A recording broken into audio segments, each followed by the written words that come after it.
जब एक मुद्दा चल रहा है एजुकेशन के पीछे और आप इसमें जब आरएसएस और बाकी हिंदू और समाज और किसी चीज़ को लेकर आ रहे हैं, वो एब्सोल्युटली रॉन्ग है। मुद्दा अगर ये हम बात कर रहे हैं कि अगर इसको विदाउट अगर इस सब्जेक्ट के और बगैर धर्म के और बगैर मोदी बीजेपी और आरएसएस को लाने की बजाय अगर आप सिर्फ इस सब्जेक्ट के ऊपर करते हैं, मुझे लगता है कोई भी बुद्धिजीवी, कोई भी माँ बाप, कोई भी नई जनता जेंजी, वो सारे के सारे इसके समर्थन में है। लेकिन जब आप इसको आरएसएस को लेकर आ जाते हैं, जब आप धर्म को लेकर आते हैं, मनुवाद को लेकर आते हैं, मुझे लगता है ये डाइल्यूट करने का जो एक षड्यंत्र है वो हर किसी भी मुद्दे में भारत देश में कोई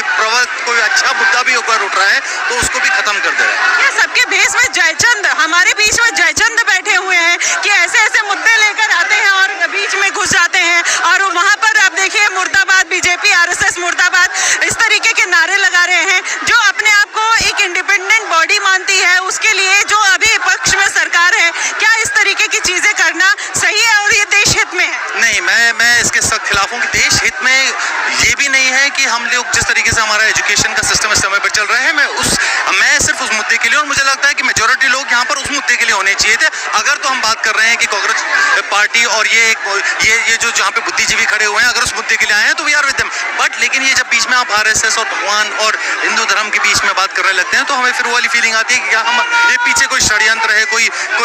मिली जुगत है कि जिसको तरीके से आप सरकार को डगमगाना चाहते हैं आप लोगों को। तो इसलिए जो एक अच्छा मुद्दा होता है कि जिसके अंदर कि आप देख रहे हैं कि देश हित में, समाज हित में, जनता के हित में, आने वाली पीढ़ियों के हित में, वो भी डाइल्यूट हो जाता है क्योंकि कुछ लोग सिर्फ ये नहीं देख रहे हैं कि वो नहीं चाह रहे हैं कि भाई कि देश हित में हो, वो सिर्फ चाह रहे हैं कोई षड्यंत्र कराया जाए।